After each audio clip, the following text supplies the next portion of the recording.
Things like going to Kunta Kinte Island and that type of thing. Sorry, did you say Kunta Kinte Island? Yeah. Kunta Kinte, okay, from Roots. Yeah, there's a place called Kunta Kinte Island. You said back in the days, you could see dead bodies in the streets on TV. Yeah, in Africa, yeah. In Africa? The very first sculptures the ancient Greeks are known to have made, they look very, very ancient Egyptian. What you're saying sounds crazy. You're a sellout. Alicia Keys, who's also biracial as well. And so these are the kind of phenotypes you could have. Mr. Walker, why is those Olmec heads look African? They got strong Nigerian features, like, do you know what I mean? So, but that is not actually the thing which is put up front. Sorry to cut you. Space and place. You're not going to cut me.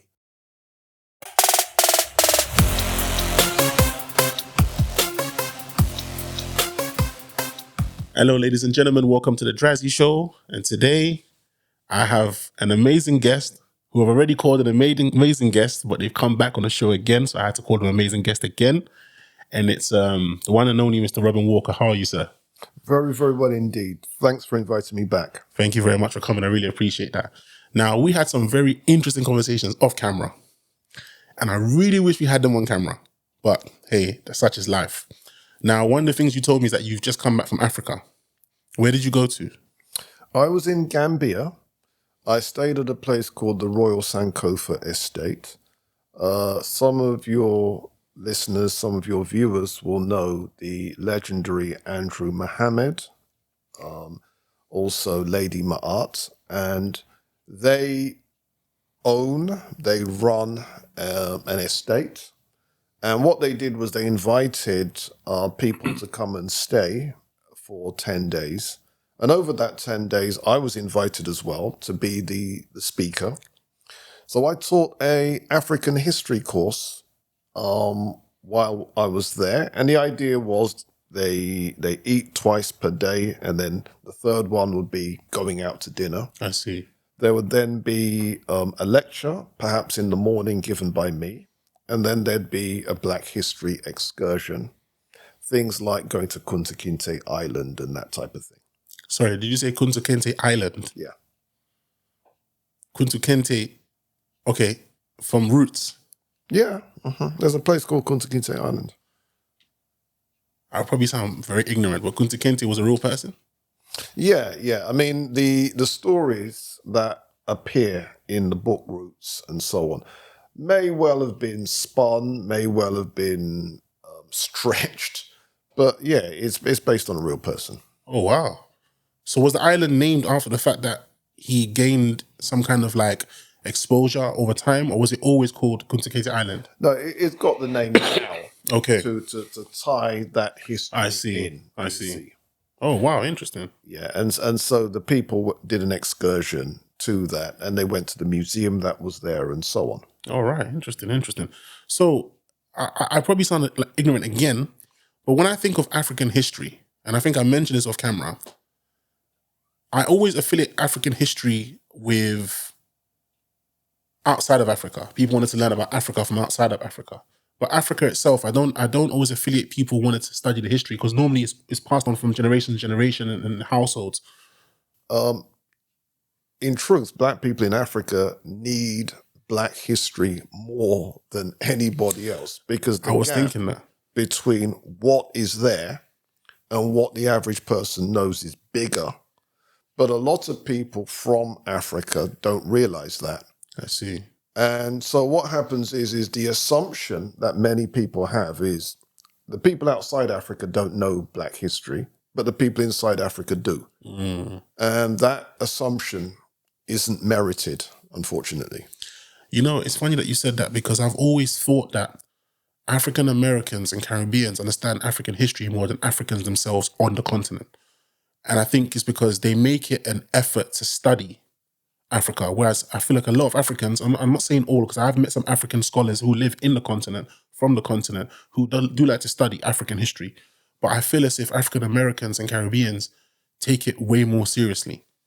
Do you know what I mean? And one of the things is a lot of people, especially from the African continent, don't realize just how far the game has moved. Because the efforts to learn African history, especially from people outside of Africa, has produced and has turned up so many new things that it's fair to say that African history and what it is and what its scope is changing daily as we're finding more things out daily. And so the stock of knowledge, I mean, when I wrote When We Ruled, that was 700 pages originally. And then I did another edition, which was 800 pages. Even that is now behind the curve as we're finding out more and more new things. When you say that you've done another edition of When We Ruled, earlier when you showed me a book, is it that one, or was it another edition of When We Ruled itself? A second edition of When We Ruled. I see. Okay, I see. That's right. So what happened was when I wrote When We Ruled, it was 2006. And it took me 7 years to write. And it was everything I had access to up to 2006. By the time the second edition came out, a lot of new information had been found. Yeah. And the time period from then till now, huge amounts of new information. And so if people are relying on oral tradition, what's been passed down to them, again, behind the curve. Yeah. Way behind the curve. Wow, that's very interesting. Talking about African history and how Africans have more to learn about African history. Off camera, you mentioned that Ethiopia has more of a, how can I articulate myself, accurate record of African history than most countries in Africa. Is that what you said? That's not quite what I said. Okay. What I said was the average Ethiopian knows more about African history. Yeah, about their history. Oh, their history. Compared to if you were to speak to your average Kenyan about their history. And I've had that conversation. Why do you think that is? Because the brainwashing that came with colonization didn't really hit Ethiopia as hard as it hit everybody else. The Italians muscled into their country, but the Italians were only a force in their country for a very short period of time. So they didn't have a strong enough influence. So the brainwashing didn't really happen. And what's more, in Ethiopia, the sense that they have of the history is such that it's stuff to be proud about. It's stuff to big up yourself about. Now, Kenya has got monuments, has got artifacts and so on, but because of all kinds of stupidities, including tribalism and blah, blah, blah, this and that, the average Kenyan doesn't represent, even though the stuff is there that you could represent with. So when you say tribalism, earlier on off camera, you showed me some pictures from your book. What's the name of that book, please? It's called Before the Slave Trade. Is it possible if I can hold it up to the camera, please? Or if you can hold it up to the camera. Okay, the book is called Before the Slave Trade. Yeah. It's also called African World History in Pictures. Yeah. And the point of that book was to supplement. I'd already written When We Ruled. The point of this was to supplement it with more images. Okay, now the point I was making about tribalism. Yeah. If you take, for example, Nigeria. In Africa, Nigeria has perhaps the fourth country with the most history. So if you were to list African countries, which one has the most history? It'd be Sudan would be number 1, Egypt would be number 2, Ethiopia would be number 3, Nigeria would be number 4. All right. Nigeria, monuments galore, fine art galore, manuscripts, etc., etc., etc. But if you speak to your average person from Nigeria, they don't know what you're talking about. And one of the reasons is tribalism gets in the way. So to give you an example, there's a very famous, now I say very famous because I'm into African history, but there's a monument built in the 1840s by a Nigerian architect. His nickname was Babangwani, which means master architect. Oh, wow. Malam Malaiku is his actual name.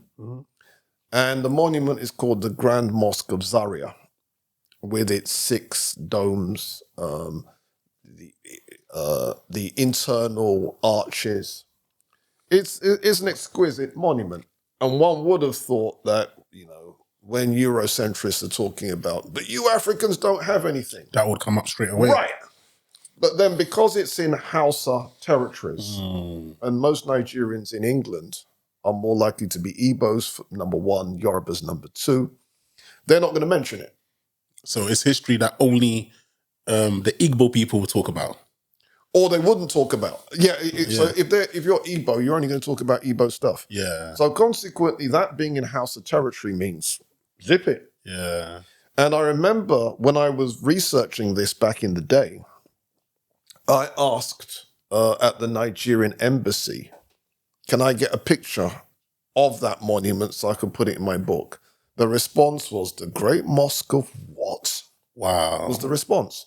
And you can work out why. Because, again, if people's alliances are really to their ethnicity, not to the country, but to their ethnicity, they're not going to mention that. But you know what? One could argue, because I've heard Nigerians tell me, several Nigerians have told me that Nigeria is not meant to be Nigeria. It was carved up by Europeans. Absolutely true. So therefore, a lot of them want their own independent states, their own independent countries, right? Now, one would argue that the reason why they do so is because why would they have knowledge of something? Because look, I live in England. I don't know everything about Germany. I'm just giving an example of the geographical landscape, right? So it's easy for me, if someone say something about Germany, I'll be like, what are you talking about? Maybe it's the same thing for Nigeria, where it's like, it's so the land is so massive that maybe they're part of the landscape. They wouldn't know about that. Yeah, let me answer that question. You see, there was a time period where the Nigerian government and the Nigerian intellectuals stepped very correctly. And that's what's missing. So it blows most people's minds to know that West African history was written in Nigerian universities. Facts. The textbooks came from Nigerian universities. There used to be University of Ibadan. Yeah. If you look at the textbooks that were written in the 70s and so on, and these textbooks were not Nigeria's history, it was West Africa's history. Ancient Ghana, medieval Mali, the Songhai Empire, the Ashanti Empire, the Kanem-Bornu Empire. This was all being produced by Nigerian intellectuals. They didn't say, well, I'm not this insert ethnic group here. I'm not writing about it. They're going to write about it. So where do you think that division came then? Where do you think that tribalism what had happened is Nigeria was oil rich, and they could afford to do that. And then as austerity and other things kicked in, those kinds of educational things were seen as luxury. The history was seen as luxury. And so consequently, you move forward a couple of generations. History, what history? Do you see? I have a book at home called 2000 Years of Nigerian Art. And it was commissioned by the Nigerian president at the time, General Murtala Mohammed. Okay. And his stamp is in the book. And it actually has his, Oh, wow. And the logic behind the book was to provide a pan-Nigerian pride in all the different ethnic traditions where they've produced an art tradition. Oh, wow. So all their contributions in one book. Right. So you then had the oldest stuff, which is called the Nok civilization. Then you've got the Igbo culture. Then you've got the Yoruba civilization. Then you've got the Benin Empire. Then you've got Nupe. Then you've got the modern stuff. It's in one book. And the book itself is an absolute classic. You don't have to be Nigerian yet. Any black person, basically, If that book's not in your book collection, you're a sellout. It's that simple. Oh man, I better make sure I get that book, guys. You better make sure you get that book. Oh man, you know it's quite interesting that you were saying that. So you said number 1 is Sudan, number 2 is Egypt, number 3 is Ethiopia, number 4 is Nigeria. Okay, so number 1 being Sudan. A lot of people don't know how influential Sudan's history is in Africa. I remember having a discussion with a friend of mine telling him that most of the pyramids were found in Sudan. He was like, pyramids in Sudan? Yeah, facts. Can you touch on that, please? But it's not just pyramids. I need to make that point. You know, Okay. when I say that Sudan has the most amount of African history, it's not just pyramids. Okay. Okay, but you asked me about pyramids. Let me answer Yeah. about pyramids. Egypt, by comparison, has around 90 pyramids. Oh, wow. Sudan has, when I was researching it, some people said 235, but that figure's going up as they're finding ruins of more and more. Okay. So the Sudanese pyramids, there was a city in Sudan called Nuri, Nuri, right? And that's the first city that they built that has pyramids, and those go back around 700 BC, something like that. Oh. Then there's another place called Jebel Barkal, which has got more pyramids. Then there's another place called Meroe. Meroe has about 84 pyramids, something like that.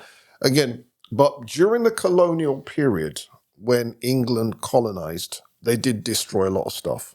I heard a lot even- of the ones that you see in the books from the 19th century, if you visit those sites today, you're going to be disappointed because, wait a minute, this is what's here. How comes? And so the British colonial authorities do have a lot to answer for. I see. But the idea that, so I said, just to, people talk about, what do you mean pyramids? Yep. That is Jebel Barkal. Okay. Wow. Don't worry, guys. I have all these pictures on the screen. Yeah. So that's what I'm talking about. Yeah. That's quite interesting. You know what? I'm going to stay on that topic. And the reason why, I saw a picture just yesterday, and it was a picture of a white man, and you could tell he had been wearing a t-shirt because from his bicep down, he was red on both arms. And from his neck up, he was red. Yeah. So clearly he must have been sunbathing in a t-shirt. And the person had written ancient Egyptian ? And then had images of black people in the sun, and then the black people on the hieroglyphics. So basically it's just insinuating that how could they have been inhabitants of that land? I wanted to ask you last time we had a conversation about the white or European influence on ancient Egypt, that today you can see some sculptures and some of their coffins with white faces on it. What I was told, I wasn't told this in school, they left it out, but what I was told from certain scholars and certain books that I'd read is that Rome eventually did invade. After that, centuries later, the Arabs did invade, but Rome had its own culture. So why would Rome adopt Egyptian culture and have their faces on Egyptian-style coffins and have their faces on the walls in the Egyptian monuments? And when they did, how is it that they managed to whitewash the black history in Egypt so much so that today it's debatable whether Egypt was African or European? Let me answer that. If we were to look at the evolution of history, the ancient Egyptian civilization goes back several thousand years BC. How many thousands we could debate. The conservative scholars say 3,100 years BC. Wow. And there's plenty of evidence that that figure is too low. It might be further back. I see. Now, when it comes to the other side of the Mediterranean, where you've got the ancient Greeks and the ancient Romans, people usually begin the ancient Greeks 750 BC. Quite babies in comparison. Right. Yeah. And then when we look at ancient Greek culture, in terms of their very first sculptures, the very first sculptures the ancient Greeks are known to have made, they look very, very ancient Egyptian.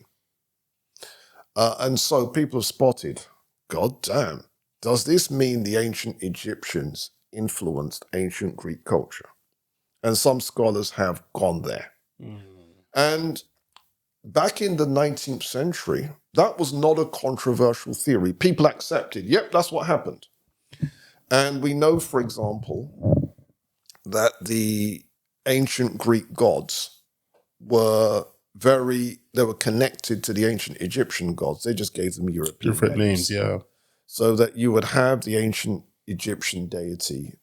Some people think it should be pronounced Amen. Some think it should be pronounced Amun. And then that becomes Zeus by the time the Greeks come on the scene. Again, I'm not saying anything controversial. Any classical scholar will say, yep, he's right. Yeah, it's not controversial. Sorry to cut you. Amen Ra or Amen Ra, the same Egyptian god we're talking about, It's Zeus. is Zeus. Yeah. Or Zeus is Amen Ra. Put it that way around. Guys, give me one moment. I believe that's Brother George. Hello? Oh, sorry. Hello? Yeah, hi, Drazzy. It's Yeah. George. Yeah. Apologies, I got so lost.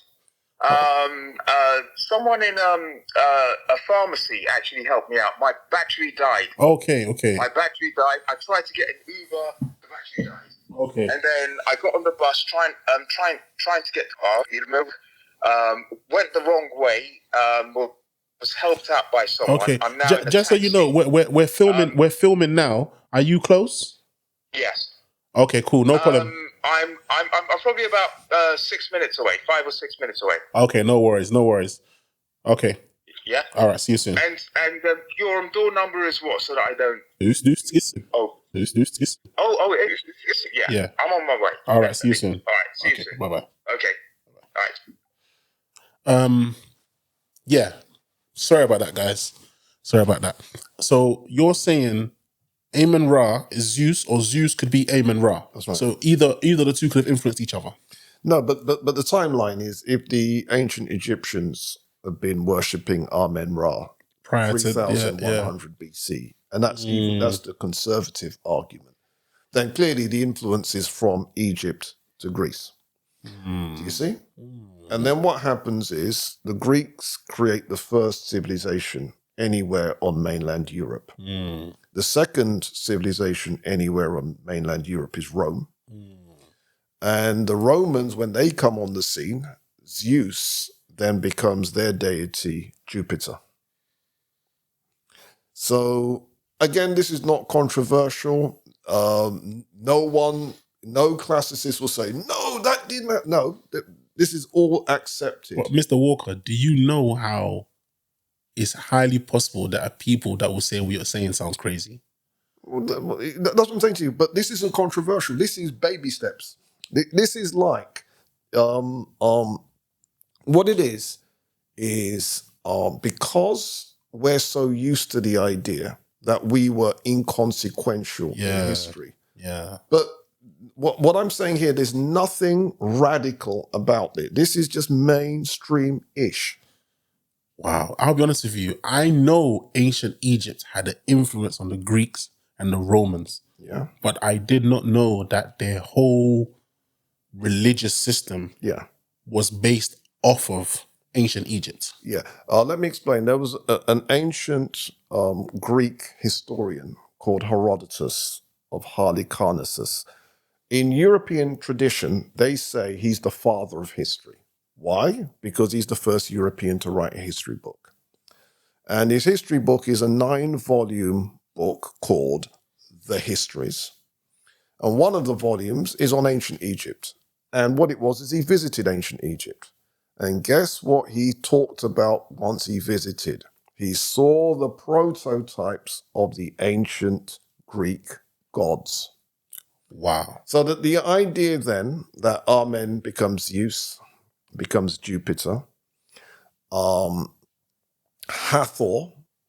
is the Greek version of is Heteru. Yeah. Heteru or Hathor then becomes Aphrodite.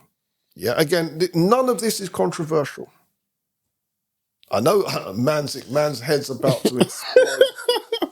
Same thing. Tehuti.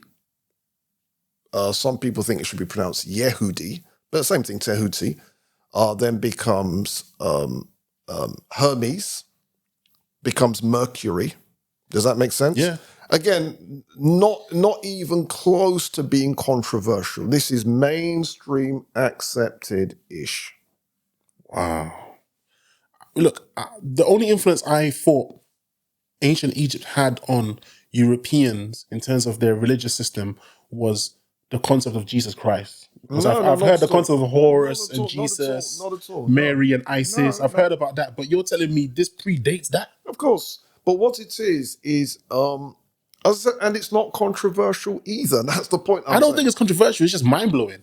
Yeah, so a lot of scholars don't big up the ancient Greeks as much as you might think. Because they don't want you to read too deep and get more information on And this. then what then happens, that's the reason why there was a Guyanese philosopher called George Granville Mona James, George James, wrote a book called Stolen Legacy. And the whole book looked at how original was Greek philosophy. And he pointed out there were some things that they came with that was original, but there was a whole heap that they came with, which is what they learned in the ancient Egyptian temples. Yeah. So yeah, that kind of research has been done. It's not controversial. That's the point I'm making.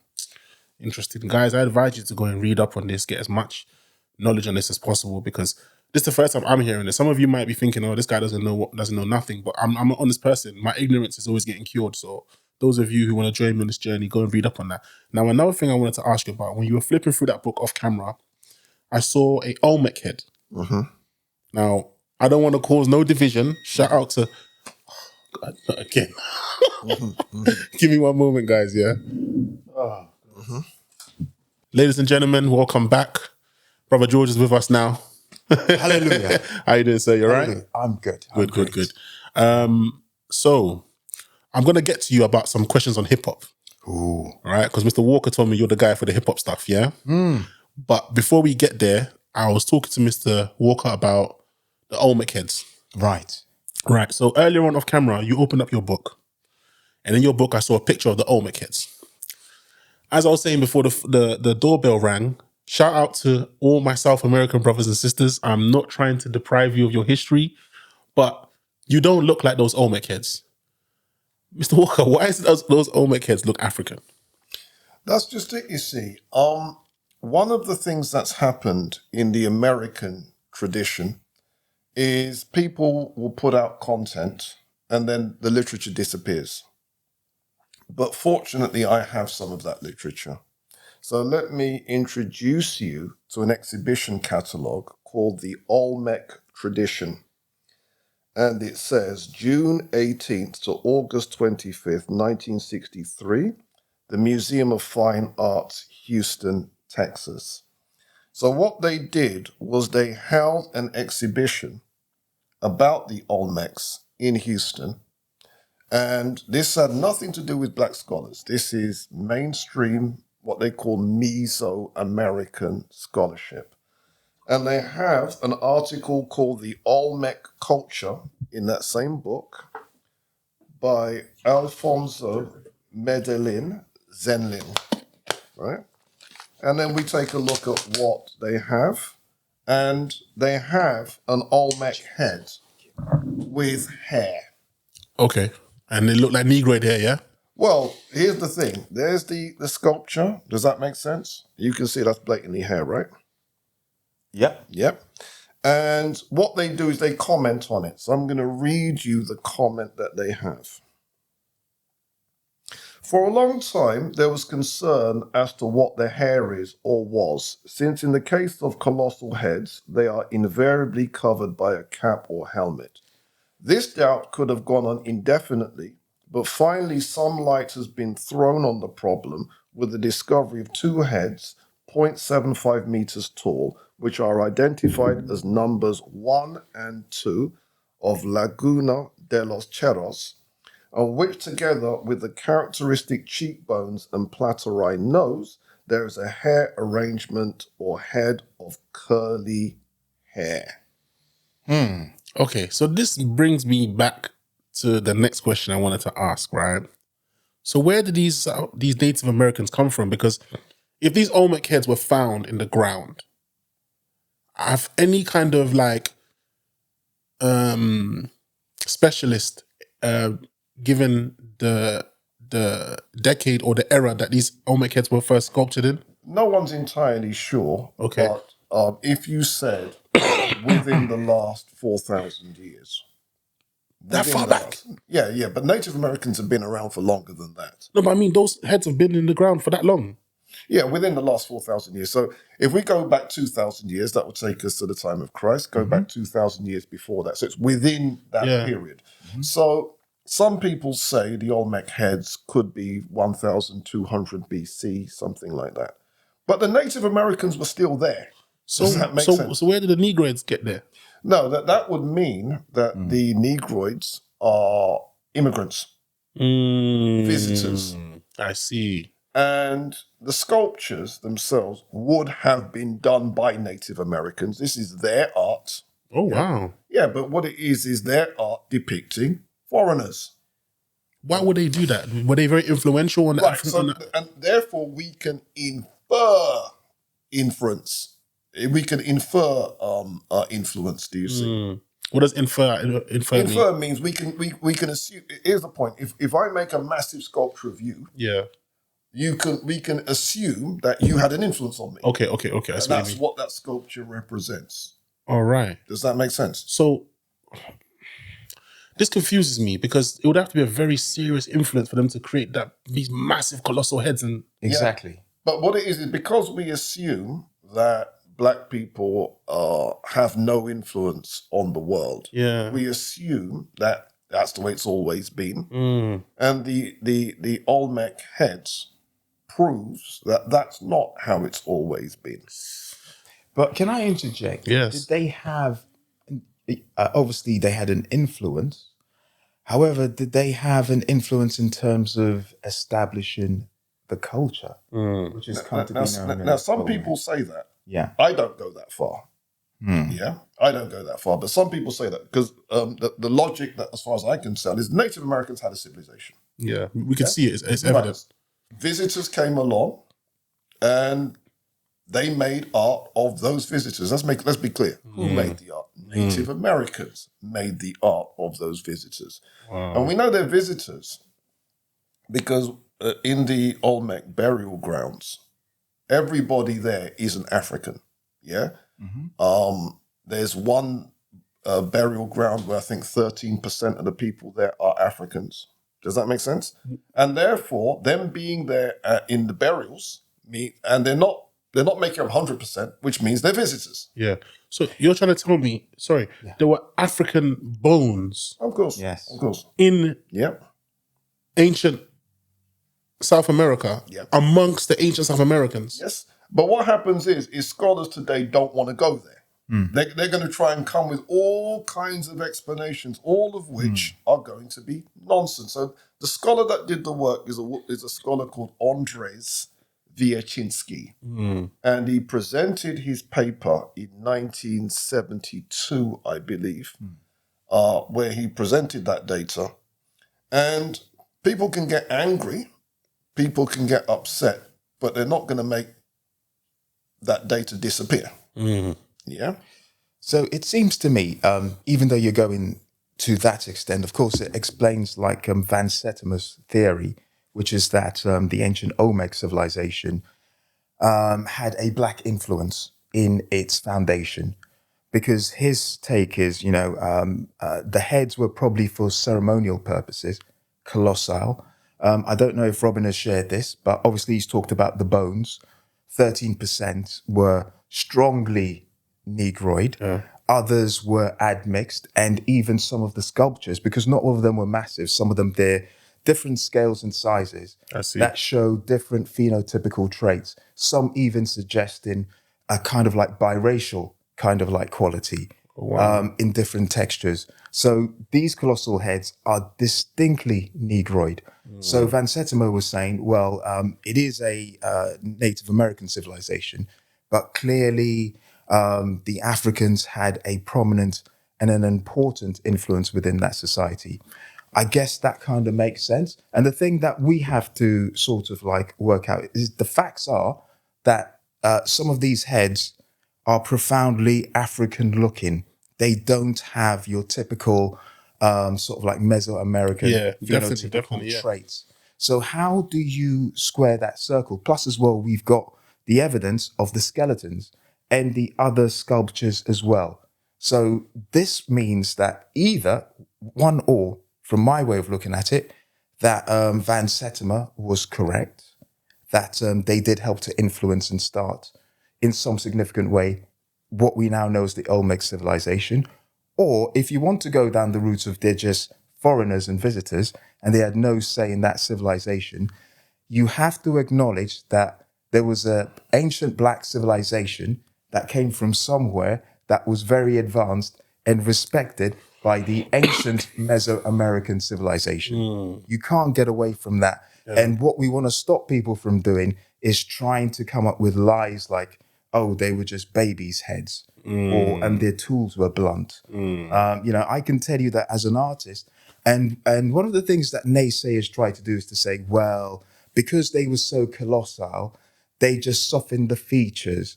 As an artist, I can tell you that if I'm working on something like that, and I was Native American, I could easily make those features look Native American, even if, because like the typical thing is the hooked nose or the larger nose. Yeah. Even if the plane of the surface that you're working with, you don't want to extend that because that's going to, or work into the material so that the nose is more prominent, you can still make it thinner. There are stylistic things that you can do. You can't tell me that this sophisticated civilization couldn't produce artists of a caliber who could solve that problem with even the tools that they had. It makes absolutely no sense. And you have to tie that in with the fact that there is also the evidence of the bones as well. How do you get around that? You can't, apart from lying. And so that's what we want to clear up. What do you think, Robin? I'm of the immigrant view. Okay. Yeah, so it's a Native American thing, but the immigrants, as you say, came from advanced civilization. And the immigrants had respect, which is why they're in the art like that. And we're not going to get around the curly hair. In other words, people can run up their mouths as much as they like. They ain't going to get around that. Nor are they going to get around the fact that it's in an exhibition catalogue, the Museum of Fine Arts, Houston, Texas, June the 18th to August the 25th, 1963. Ain't going to get around that. And there's another important thing. Whether you want to go with Robin's theory, and I do like Van Setema, I think his theory Can I ask makes a question? sense. Who's Van Setema? Ivan Van Setema. Who is he? He was a professor at Rutgers University, and he came up with a book called Before, was it? They came before Columbus. They came before Columbus. I've heard of that book, yeah. Which came out in the 1970s. So it's a bit of Is a it a black classic. man? Yes. Okay. And so he was from the Caribbean, I believe, originally. I can't remember which island. Guyana. Okay. Yeah. Okay. He was very influential in the 1980s, in particular, in terms of like the Black consciousness movement and a wave of academics who started to reposition Black history in a more positive content. But he went there with South America in terms of like the Olmec civilization. So he was blatant that these Olmec heads, and I think the main thing was that the Olmec heads are Negroid and Black. And he knew some of the earlier scholars that Robin is talking about. So that's his position. But his position was not that it was a totally Black civilization.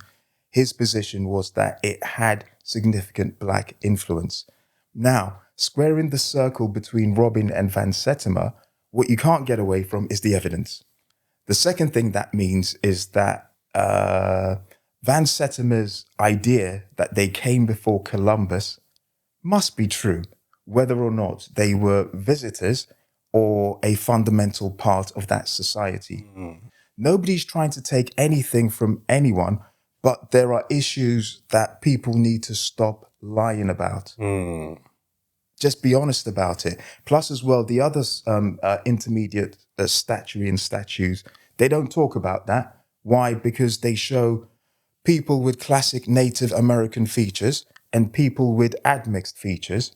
And then you've got the colossal heads that look like, I think some of the academics then used to call it like Joe Lewis. I think one of them was nicknamed Joe Lewis. I don't even know who Joe Lewis is. But I know they look like Nigerians. Yes. They look like they got strong Nigerian features. Like, do you know what I mean? So yeah, it's evident. You believe Fat Joe said hip hop was Puerto Rican and black? Whoa! Well, you said that Fat Joe is disrespectful for saying that blacks and Latinos created hip hop 50-50. Did he actually say 50-50? Yeah, I and mean, a lot of Latinos were around, but you can't say 50-50. Not at all. Not at all. You can't even say 90-10. Puerto Ricans, do you feel like they played a part in creating hip hop? Absolutely not. The influences were our parents' music. Like, it had nothing to do with any outside people, and any individuals that might have been from those places did not bring that culture to hip hop. They had to act black in order to assimilate to hip hop culture. What are your views on on this? Because I personally, I look, the way Mr. Walker has described it to me, I get the FBA, but I think sometimes there must be extreme sections of their ideology. Some people must have some extreme views to just cancel out everyone and just make it FBA. Do you think that's what's going on here, or do you think that it's true that it was only African Americans that created hip hop? I think what's happened is that people are adjusting their position. This conversation has been going on for, I think, over a year. I think the first time we were on here, it had come to some kind of resolution. But I think what's happened is that some people are exaggerating certain things. I don't see how you can take it away from being, unfortunately, FBA is a politicized term. So what I'd like to do is soften things and just talk about, is it a African-American art form? Or should we claim that it's not really African-American because there were Puerto Ricans there? I've had many conversations with Robin about this because Robin is a jazz head and we're both into music. And so we've talked about it. And I've come to a sort of like conclusion and a position, which is that it has to be viewed as an African-American art form. Why do I say this? About a year ago, Lord Jamar actually had on Prince Whip. Don't know what that is. He's one of the pioneering hip-hop lyricists. He's one of the great MCs. Okay. And he was actually Grand Wizard Theodore's principal sort of like MC. He was the best of them. So you had Grand Wizard Theodore, who learned mixing from Grandmaster Flash. Okay. And started to do scratching. And they were kind of like in the same household. I think the Fantastic Four or something like that. Always had these kind of names. Furious Five, Fantastic Four, that kind of stuff. All that kind of stuff. So he was on that program with Lord Jamar, and what Lord Jamar wanted to do was to get a whole load of the early artists to basically get to the bottom of how much influence did the Puerto Ricans have in the early phases of hip hop. And one of the things that Prince Whip said, because it was him, Ruby D, who was part of Grand Wizard Theodore's group. Okay. They're both Puerto Rican. All right. And he was saying, he admitted that in the early days, you did have Puerto Ricans there like himself, Ruby D, but it was very much a black cultural sort of like milieu. They were going into what they thought was, a black, kind of like, dance space.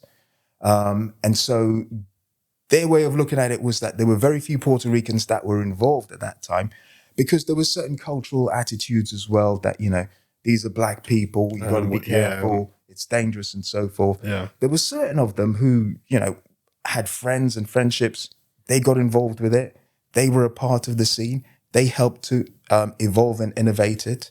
But it was mainly people from those kind of like neighborhoods, So it was majority black in those early phases. That doesn't mean that you didn't have Puerto Ricans and people of other descent who were there.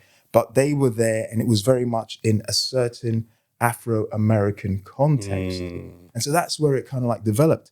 Also, I've not heard what Fat Joe has said recently, but what Lord Jamar said in rebuttal made a lot of sense, which is that, okay, we've got the pioneers, we've got Flash, Herc, and Bambaataa, all with Afro-Caribbean roots. Second generation.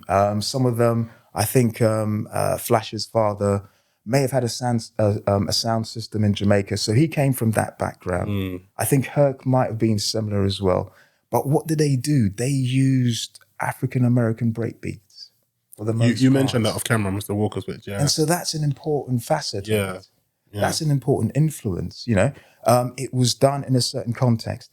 And the reason why, I mean, this conversation, we wouldn't be having this, say, 15 years ago, because people understood, yes, you know, the pioneers were of Jamaican extraction, but they grew up where? In New York. So they're basically They grew influenced up by with those cultural influences. And that plays a big part. My way of looking at it is time, space, and place. I believe Professor Griff talks about... Wasn't it's he that- Public Enemy? Enemy, yeah. So he does a show with, from time to time, the guy from the Underground Railroad, Brother Rich. I don't know. He's a YouTuber. He's very astute. He's very ingrained in that kind of thing. And he's had a lot of dialogue with Professor Griff. And I've noticed that years ago, Professor Griff has said the same thing over and over again. He sees it as an expression of that old African thing. The last time he was on Brother Rich, when they had this conversation, Brother Rich's audience seemed to be riling against that because of this new perception of things. It's got to be considered as being FBA. You're not saying that. My understanding of what the elder Professor Griff was saying, when you say it's the old African thing, it doesn't mean that it's borrowed from calypso or reggae. It doesn't mean that it's borrowed from the original Afro beats or anything like that. No, each time it materializes, it's its own specific thing in a specific time and place. And so when you have calypso taking place in the Caribbean, that it's its own specific thing once it finds its voice. When you have jazz, that's its own specific thing. Hip hop is its own specific thing. It's for me, and I think the last time I was here, I talked about how I see it as the Harlem Renaissance 2.0. For me, it's kind of like the community that was artificially deflated. Economically, it was depressed. You had the landlords, burning their own properties for the insurance money. It was a reaction to what was going on in Harlem. But you have to be careful though, at because that time. It was a reaction, and the people, I believe that it's that old African thing. They had nothing, and look at what they created. But out of nothing. You have to and be it's careful. The same thing. The reason I'm saying you have to be Time, careful. Sorry to cut you. Space, and place. You're not going to cut me. No, please. You have to be very careful. Okay. You said Harlem Renaissance. Yeah. 2.2. 2.2. You have to be careful because one thing I've noticed about African Americans, they take things very literally. Okay. And they take it very seriously. Right. Where was hip hop started? The Bronx. So it's a Bronx Renaissance. It's a Bronx rebirth. We're in the It's a same Bronx. neighborhood. No. These people will get in the comments and they will slaughter you because they'll say Harlem. Okay, the jazz, you can get that Renaissance. Right. But the rebirth of that rebirth we're talking about is got to be from the Bronx. Look, there was a need for something like hip hop to come into being. The people who were mainly coming from the underclasses, the projects and so forth, they were economically deprived. But the talent base is so incredible. Look at what they did. The last time I was here, I talked about how they turned really technical equipment into instrumentation. Turntables are not instruments, but they use them like instruments. They just started rapping. They didn't have any musical background, but they just made it happen. They started their own art forms with aerosol cans, tagging and taking it to a whole other level. Yeah. Our creativity is so vast. That's why hip hop is what it is. But we have to be honest that it came out of Harlem and the Bronx. And even though I like to poetically talk about That's not my view, guys. I'm just Harlem saying. and the Bronx, I'm Harlem and the Bronx, I'm not involved in that.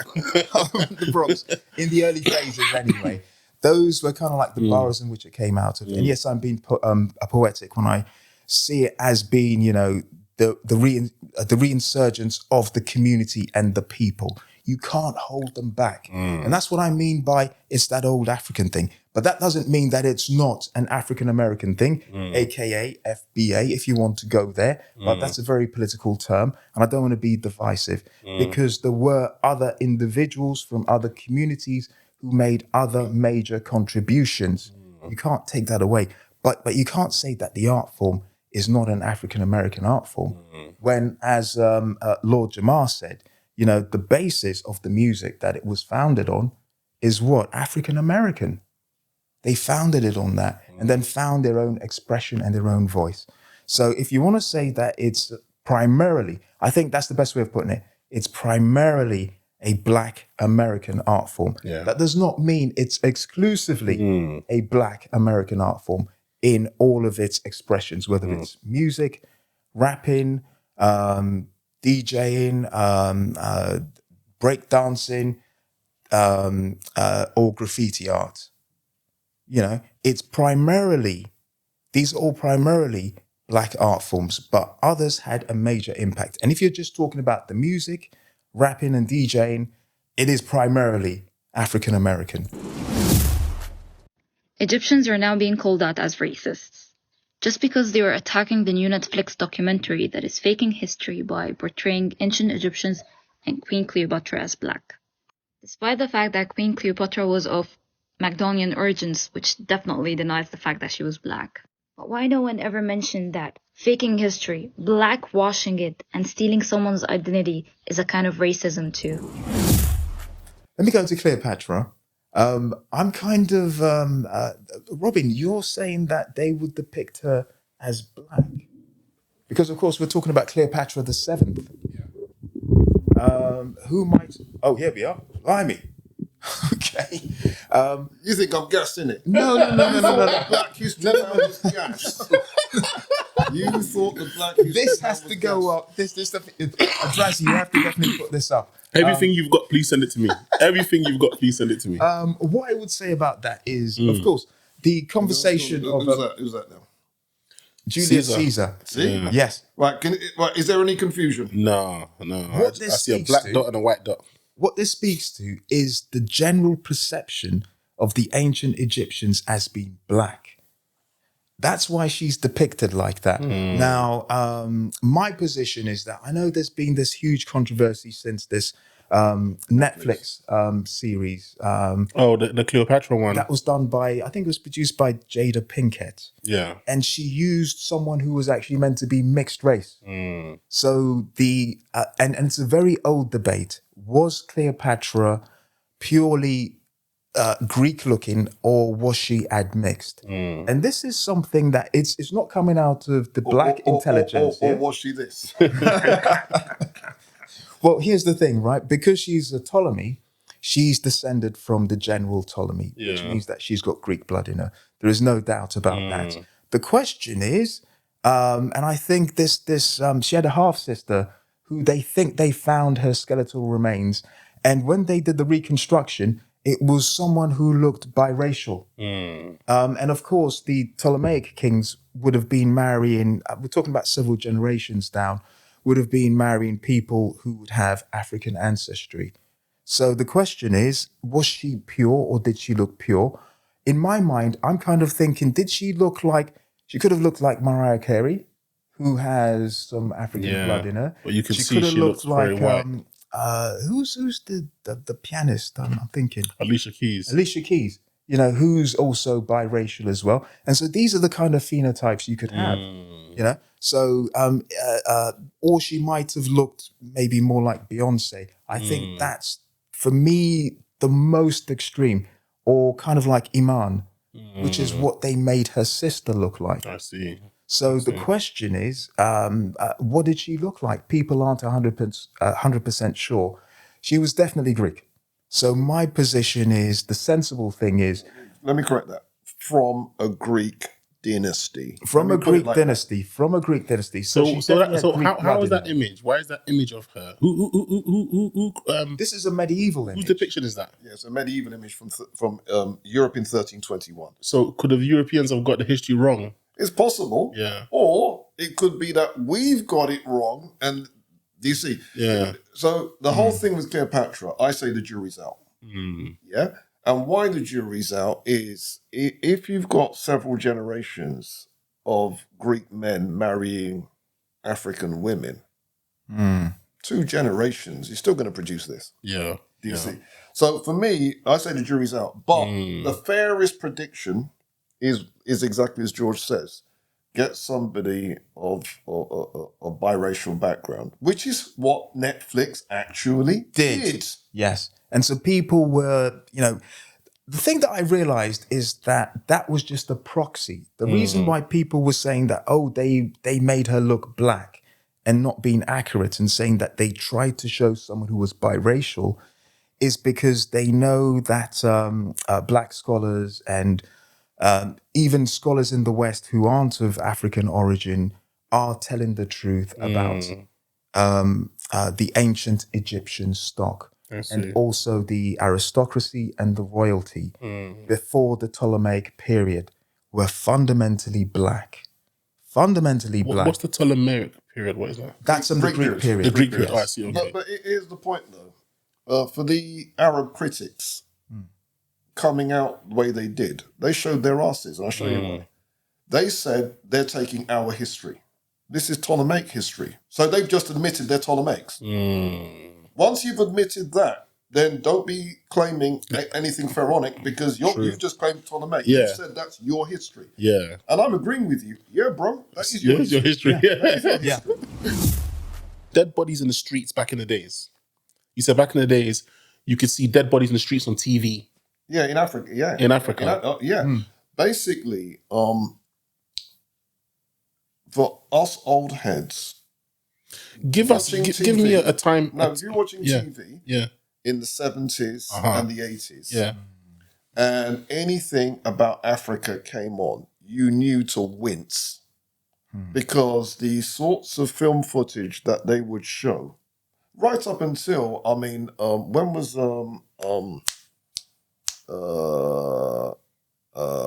Live Aid? When was that? 85? Was that 85? Or the first one? Yeah, but even 1985. Yeah. 1985. Throughout all of that period, if you saw any film footage coming out of Africa, you knew to do this, right? Because the imagery was so horrific, so negative. It's not hard to see why so many people from that generation were ashamed to be African. It's not hard to see. So the Africa used to be shown in a couple of ways. There would be there was a TV series called Survival Special. And what they meant by survival is the survival of primitive tribes, basically. And what they would do is pitch up their tents next to a primitive tribe and film them. Yeah? And that was the only imagery that you would see of Africa that wasn't a news story. So that was one image.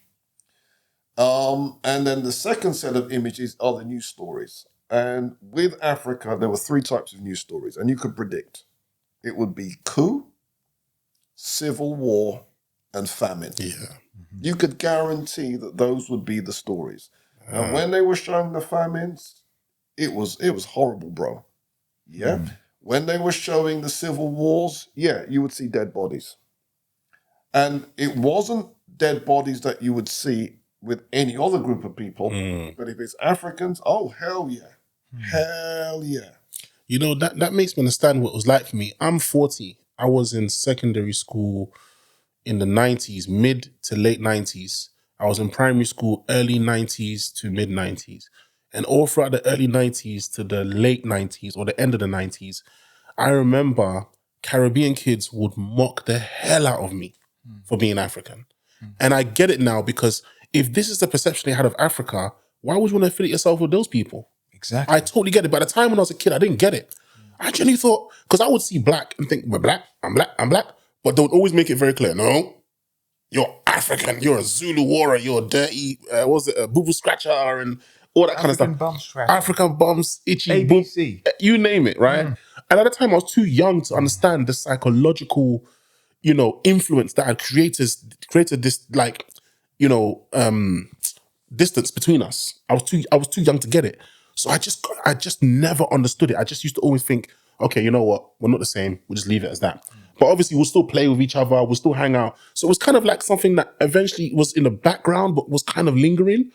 But when I got older and I started to like read up on books and I started to meet up with certain educated people who were giving me some knowledge and helping me, cure my ignorance, I realized what you said is so true. That kind of imagery, that kind of perception, even before TV, it was in books. The dark continents. Let me hear it for instance. Yeah? Let me hear it for instance. As you know, I'm the Black History Man. Yes, sir.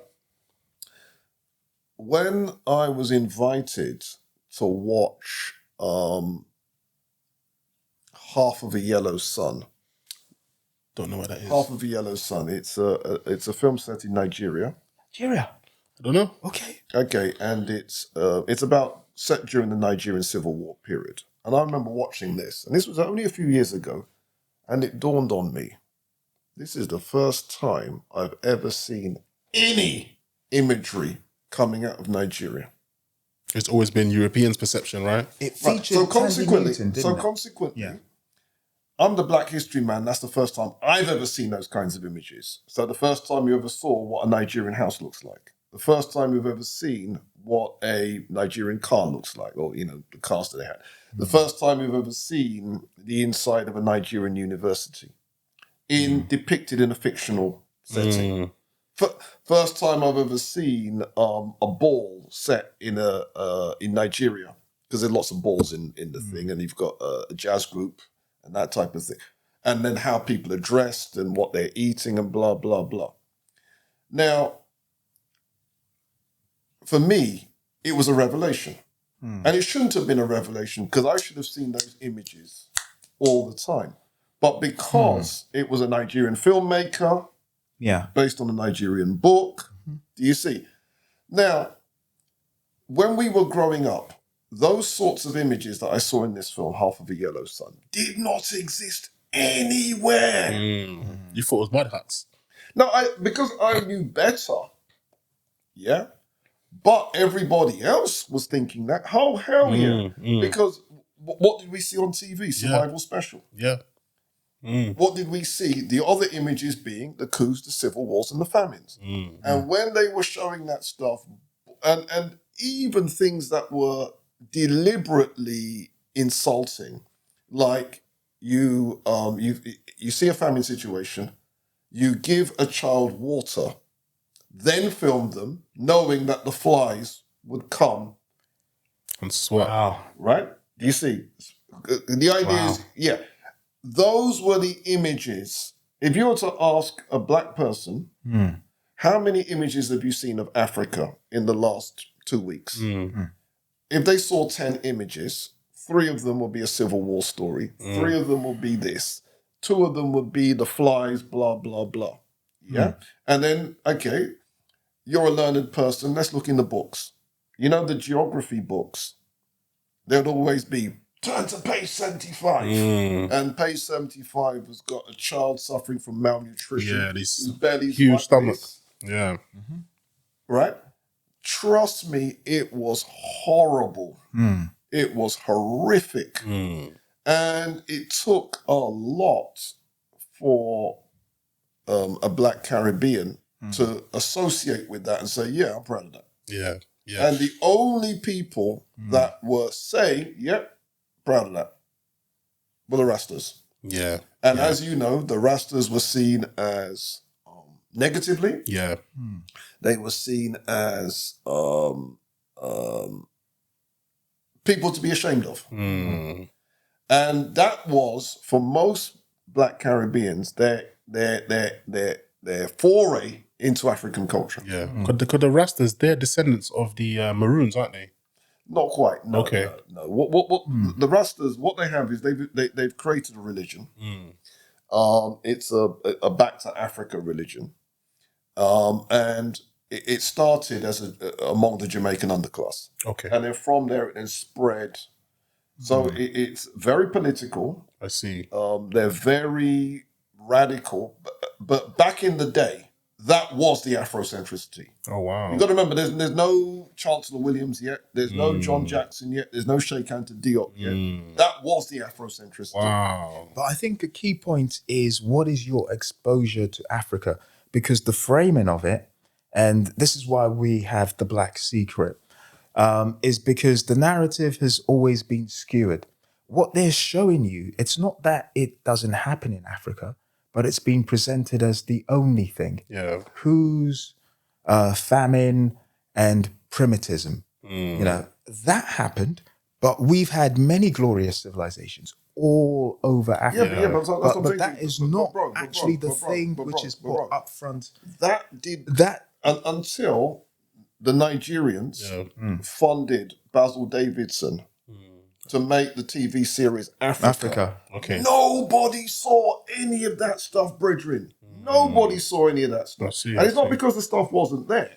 It just wasn't publicized. Yes. And talk about it. Yes. So there are two different perceptions of Africa. There is the mainstream perception, which is that it's just a backwards continent for the most part. And people are trying to be polite. They have no clue as to the majority of stuff that myself or Robin has been informing you of concerning African civilization. They don't.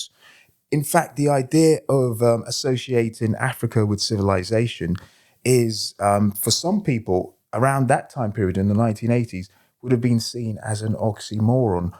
One of my mentors from North Africa, he's passed away now, Brother Knox, whilst he was at university, he had a Greek professor, and he wanted to actually do his thesis on African history, broadly speaking. His professor took him aside and said, look, if you do that, you're going to fail, because there's no such thing.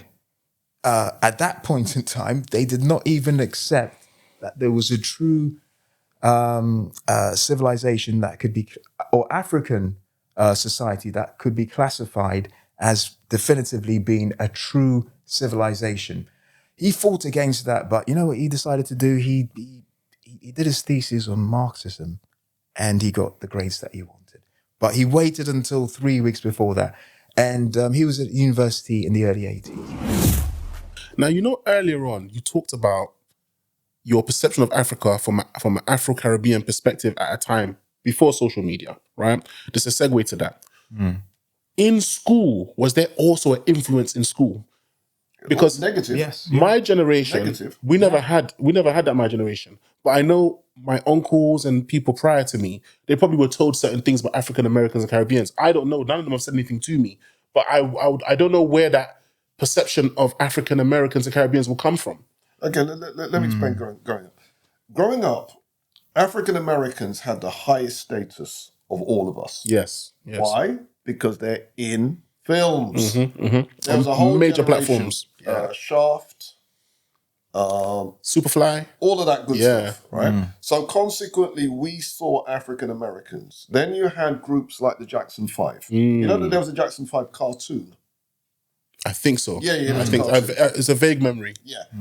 Again, as little kids, we watched that. And MC Hammer, you name it. Oh, that's later. I know, but I'm just giving an example of like how we've always just seen African Americans on like major platforms. And then you then had what was called the Black Film Revolution, which I think started in '87, and that started with Spike Lee. Oh, so you're not talking about the blaxploitation. You're talking about a different era. That's later now. Because blaxploitation, those films weren't actually made by black people. They had black stars, but they weren't made by black people. Most of them. Yeah, The spookers sat behind the door, and so there were a couple that were kind of like yes, yeah, but most of those films were not made by black people. Trust me.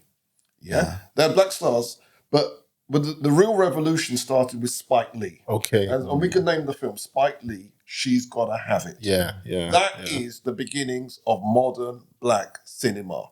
Oh, for real? Yeah. And then what Spike Lee did, when Spike Lee's films came out, everyone was shocked. Because, you know, the storyline of She's Gotta Have It is one woman having 3 boyfriends. Yeah. And it had sex scenes.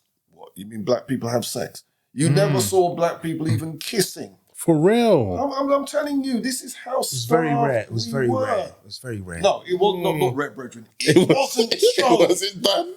Period. About Sidney Poitier, wasn't there some? No. Yeah, Sidney but no. Poitier, he was kind of kissing women, wasn't he?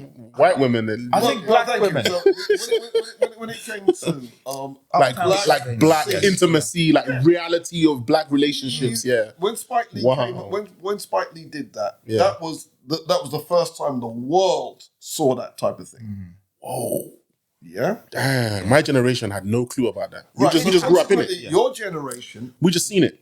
yeah, We had you're Boomerang. the We had everything. beneficiaries. Yeah. You understand? So Spike Lee, then you had people like John Singleton. You had people like the Hudlin brothers, the film What's it? House Party. Yeah. You had New Jack City. Yeah. Yeah. So these were the kinds of things. And it was like we saw ourselves on TV. And then before that, the African Americans created TV series. Yes. And going all the way back. Yeah. And then some of those were made available for people in Britain to see. Wow. You know, it's what you just said has really blown my mind because you giving me a understanding of that timeline. It's made me understand. My generation, we had Boomerang, we had Love and Basketball, and all these black. All these things didn't exist. Listen, bro. I'll drop this on one of my school. You know, I'm the head of a Saturday school. Yeah. I dropped this on one of my Saturday school teachers. There was a TV program that came out in the 90s, and at the time it was considered progressive. The TV program was Gladiators, right? And what Gladiators was, it was a kind of, you had these gladiators that were part of the show, and you had the general Contestants. public. Yeah, I remember. that were in the Gladiators, back. are you ready? That's right. Contestants, are you ready? Right. Yeah, I remember that. Right, do you remember the names of the black gladiators? Rhino. Nightshade. Nightshade. Nightshade. Seriously. I don't. Shadow. Damn, you're right. You're right. And Saracen. Saracen, yeah. Saracen was a pretty cool name. Saracen is like, isn't Saracen like cool what name. they used to call Moors. Moors and that Right. back in the days? Yeah. So in other words, black. You know, I never clocked that. Saracen, I remember Saracen, but I didn't know what Saracen meant at the time. Shadow, and Nightshade. You know, I never thought of that. And when I'm looking back now, those names are ringing bells now. Right. And I remember Rhino. Well, he he came after. I think someone must have corrected him about it because he came after Rhino. Yeah. Oh, that's interesting. I never thought of that. I used to love that. John Fashanu. John Fashanu. Yeah. Awooga! I used to love that.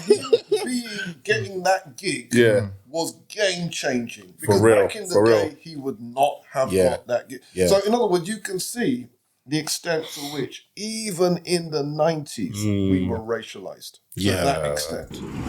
So yeah, guys, thank you very much for coming. It's been a very interesting conversation. And guys, those of you who watch, if there's anything you wanna, comment on for maybe our third conversation, please feel free to comment on things that you agree or disagree with. Please comment on that. And I really appreciate your time. Thank you for watching the Drazzy Show. Yep. Could I just say, guys, myself and The Black Robin, Secret.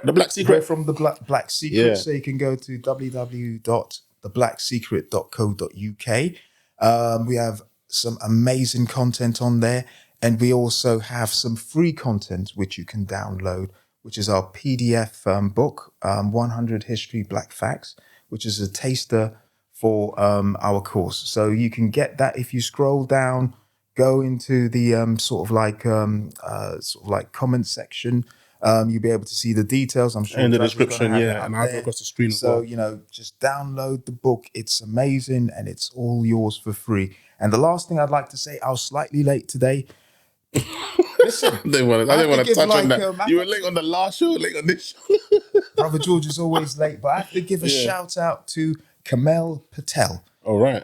from a pharmacist down the road who kind of like helped me out. Okay. Because otherwise I probably wouldn't be here at all. Big up to Kamal Patel. I'm definitely going to talk to him, Kamal, and also probably introduce him to Drazzy because he's doing some crazy stuff, this guy. Oh, yeah? It was meant to be. Okay. I was meant to meet him, but yes, definitely. Good. But thank you all very much for listening to us, and we hope that you take what has been said seriously and just think about it and do the research. Yeah, find out, a lot of knowledge. There's so much history out there. A lot of knowledge. So guys, that's it. Thank you very much. Have a lovely day. Comment, like, share, subscribe, share this video, share the knowledge for everyone. If you don't do it, what was that you used before? You said if you haven't read this book, you're a what? You're a sellout. If you don't share this video, you're a sellout.